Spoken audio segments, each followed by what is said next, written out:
When winter arrives, it does more than change the weather. It changes people. Across the world, for thousands of years, winter has been the season when the veil between the everyday and the sacred feels thinnest. It is a time when stories deepen, families gather, and entire cultures pause to mark the longest night of the year, the Winter Solstice. In this episode, we are travelling across continents and centuries to explore the winter rites of the ancient world. Traditions that range from beautiful to bizarre to completely forgotten. From Persian families keeping back the darkness with fruit and flame to an eternal clash between two seasonal king brothers. Some of these stories may feel familiar, others might surprise you. So, settle in and let us begin our journey through winter around the world, forgotten solstice traditions.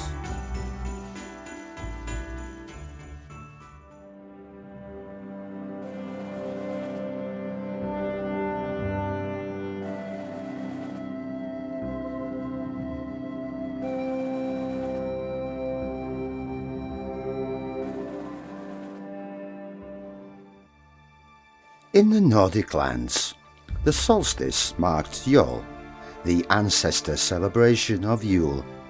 Families feasted, lit fires, and shared stories. But outside, something more ominous stirred. Long before Christmas lights twinkled across suburban rooftops, people in ancient Scandinavia watched the winter sky for something frightening. Not snow, not storms, but the Wild Hunt. The legend tells of a ghostly procession, riders thundering across the night sky, cloaks whipping behind them, hounds baying with glowing eyes. Their leader changed depending on the region. Sometimes it was Odin, one-eyed and wise. Sometimes the Stormbringer Thor led the charge. Sometimes their leader was a mysterious, unnamed king of the dead. However, one thing remained certain. If the Wild Hunt passed overhead, you stayed inside. It was believed the riders swept up the souls of the wandering dead, and sometimes they took the living. People left out offerings of bread, ale or hay for Odin's eight-legged horse, Sleipnir, hoping to keep the hunt satisfied and moving along. Some families left unfinished weaving outside. If the hunt borrowed the thread and returned it untouched, it meant the household was protected for the coming year. Even the iconic Yule log was not just for warmth, it was a shield against the riders above. As the northern winds howled, people looked toward the solstice sunrise with relief. Some historians think this legend helped inspire our modern Santa Claus mythology. The idea of a powerful being soaring across the winter sky, visiting homes and rewarding offerings left by the hearth. But the original version was much darker, much wilder. In Scandinavia, winter was not just a season, it was a presence.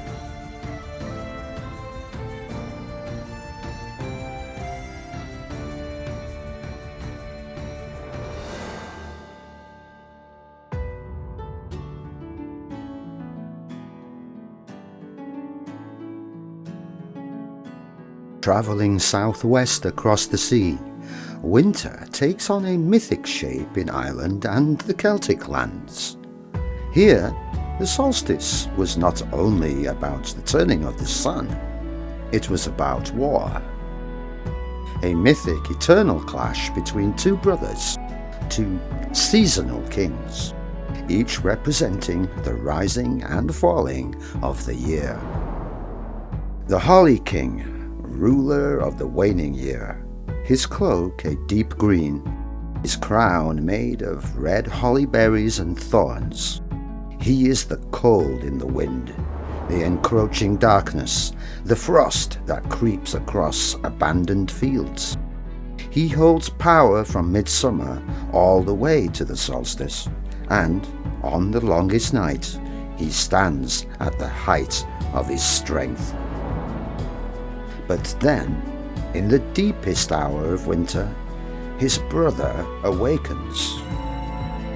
The Oak King is the spirit of returning sunlight. He is young, bright and fierce. Every spark in the hearth, every newborn calf or budding seed sleeping under the frozen soil, that is him. His power grows as the days lengthen. On Winter Solstice night, these two kings meet in combat, and the Oak King wins, reclaiming the world for warmth and life. 6 months later, at the summer solstice, they meet again, and the Holly King takes his revenge. A perfect cycle, death and rebirth, darkness and light. In some Irish communities, families hung both oak and holly over their doorways, creating a symbolic peace between the brothers to bless the household. Holly branches in windows were believed to distract winter spirits, and oak embers on the hearth protected newborns and travellers. Today, most people know holly only as holiday decor and oak as firewood, but once these plants were kings.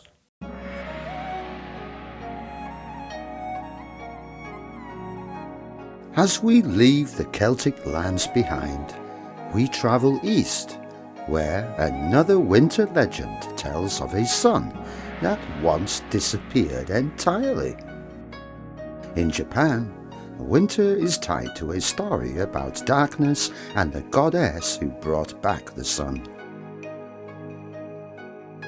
According to Shinto mythology, the sun goddess Amaterasu retreated into a cave after a bitter argument with her storm god brother Susanoo. With Amaterasu gone, the world fell into darkness, crops died, animals suffered, and the gods panicked. To lure her out again, the gods held a massive celebration outside the cave. There was drumming, dancing, and laughter with joyous noise. They even hung bright mirrors in the trees to reflect light into the darkness. Finally, a curious Amaterasu peeked her head out from the cave. She then saw her own reflection in the mirrors and stepped forward. When she emerged, all light had returned to the world. During the winter months in Japan, many families still celebrate Toji, a solstice tradition involving warm yuzu baths, lanterns and symbolic foods to cleanse the body and encourage good fortune. Some temples perform rituals that reenact the calling back of the sun, a reminder that even in our darkest seasons, warmth and light can be invited home again.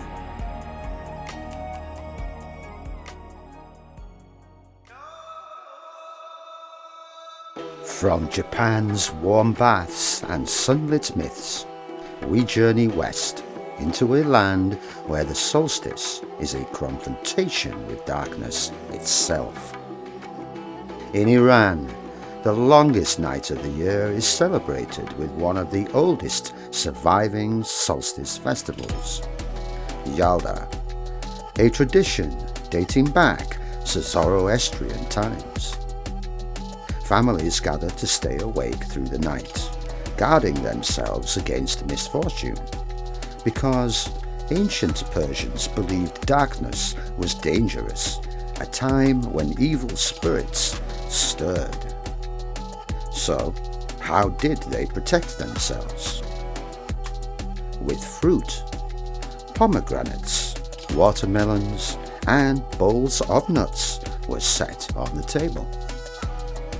Their bright colours symbolized the sun's life-giving energy, and the ruby seeds of the pomegranate represented the fire inside every living being. By eating these fruits together, families believed they were strengthening their inner light, helping them endure the long night until dawn. Poetry readings, especially from Hafez, remain central to Yalda celebrations. Even today, many families stay up past midnight, holding vigil until the new sun has safely risen. The idea is that wisdom, beauty, and shared stories can keep back any darkness.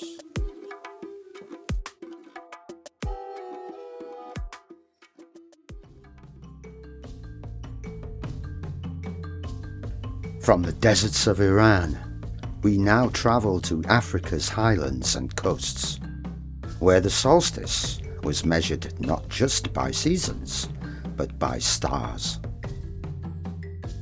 In regions of Ethiopia, Eritrea, and Somalia, winter has never been just about cold. It is about the sky. Ancient priests of the Aksumite Empire tracked the solstice using tall wooden staffs and shifting shadows, a system older than many European observatories. Many communities traditionally watched the heavens during the longest nights of the year. A cluster of stars, often associated with the Pleiades, was believed to signal shifts in weather, animal migrations, and spiritual tides. During these winter nights, people lit protective fires and kept vigil, not to celebrate, but to ensure safety, because the solstice was thought to be a liminal time when spirits wandered freely.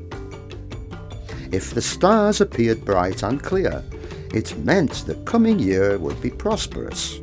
If clouds obscured them, or if strange lights danced on the horizon, people prepared for hardship. In some communities, elders told origin stories and lineage histories beside the fire, passing knowledge from one generation to the next. In North Africa, Berber tribes performed the Old Year's Fire, burning thorn bush branches to cleanse homes and drive away illness. But a nearly forgotten belief says this: water left outside on solstice night beneath the first rising star would absorb protective spirits, but only if placed with reverence and only for one night. Winter was not just a season, it was a school of memory.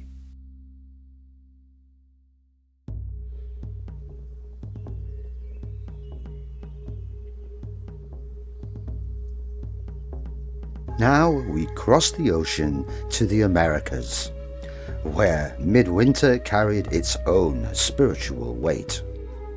In indigenous cultures across the Americas, winter solstice traditions vary widely, but many share a theme of renewal. For instance, in parts of Mesoamerica, ancient Maya cities aligned their temples and pyramids to capture the exact moment of the solstice sunrise. A cosmic reminder that time itself was sacred.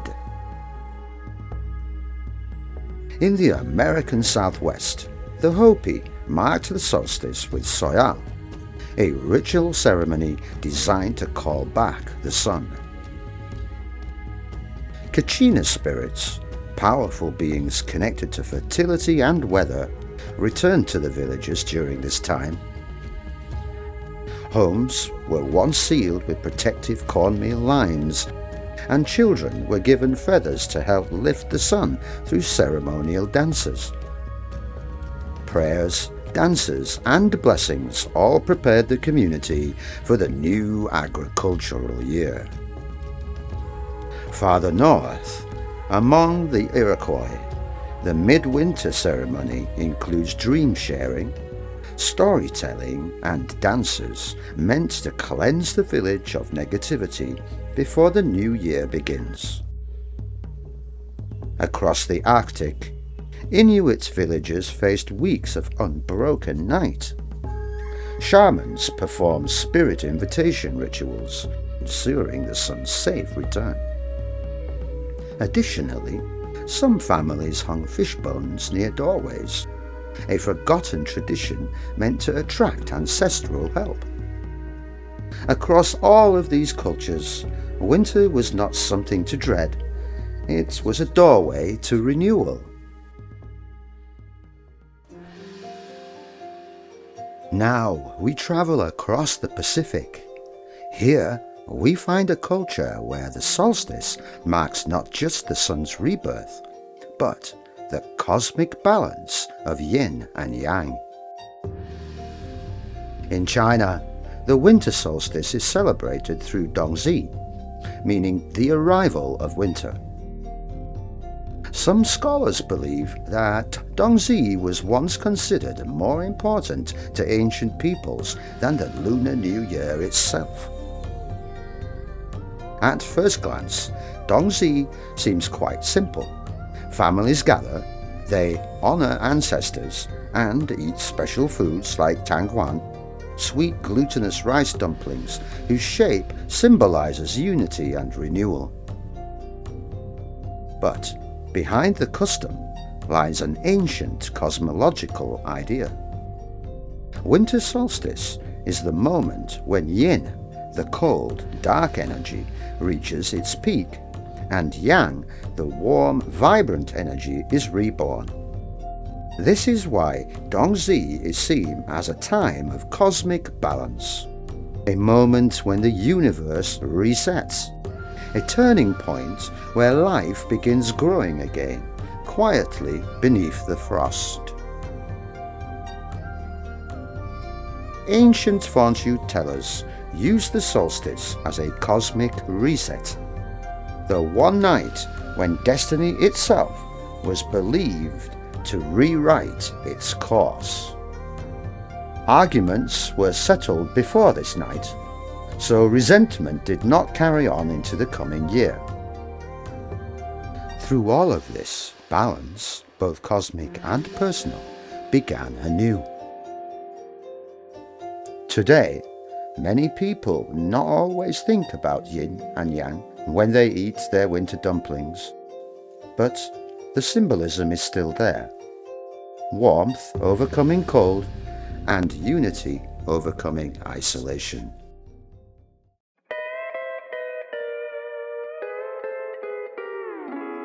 On distant ocean shores, solstice meant watching the heavens for something else entirely.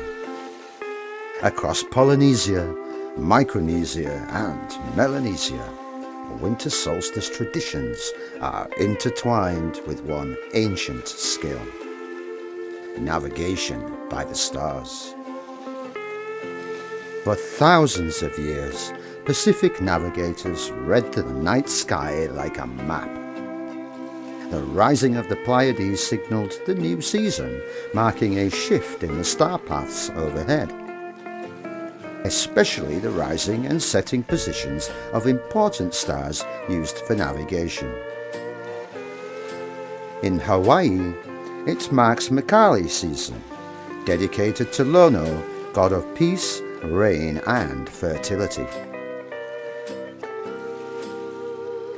Some islanders believed that winter nights opened a doorway for ancestral spirits to visit, travelling on the solstice winds to guide sailors navigated by the stars.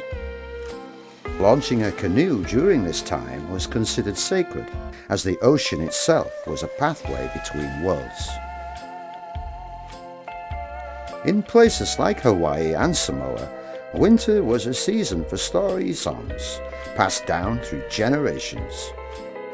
These chants served to teach which stars led to which islands, which winds followed which seasons, and how to survive long voyages across the open ocean.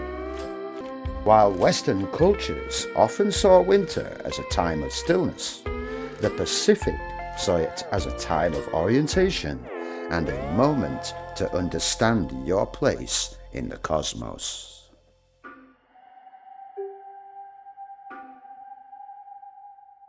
And finally, we have arrived in Southeast Asia, where winter nights carry their own quiet magic. In parts of Cambodia, Thailand, Laos and Vietnam, long before modern calendars, older winter customs revolved around ancestors. As the year died, it was believed the spirits of the departed became more active. Some villages performed rites involving symbolic bone cleansing, not with real bones, of course. These representations were carved or sculpted with the purpose of honouring the dead and purifying the household for a fresh start.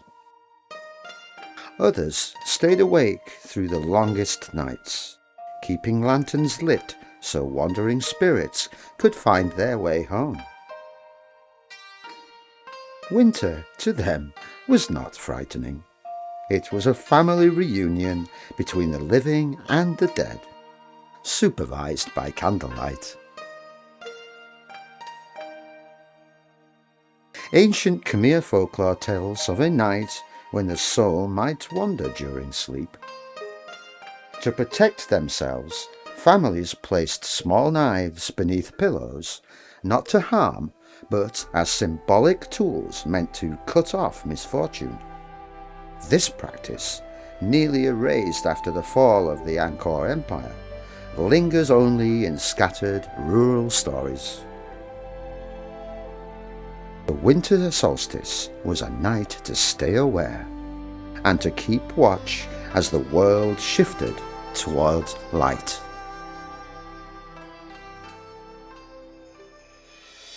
From the wild hunt soaring across the Nordic sky, to the Oak King rising from the midnight soil, to fruits glowing ruby red on Persian tables, to star navigators watching the heavens, and those helping guide wandering spirits home, every culture found meaning in the solstice. Because winter is more than cold air and long nights.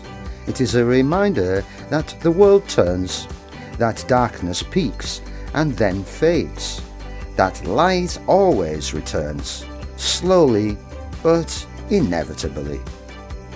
And every December, whether we know it or not, we are all participating in humanity's oldest story, the celebration of surviving another year and welcoming the light that is on its way. Thank you for joining us on this winter's journey, and until next time, stay warm, stay curious, and may the returning sun find you well.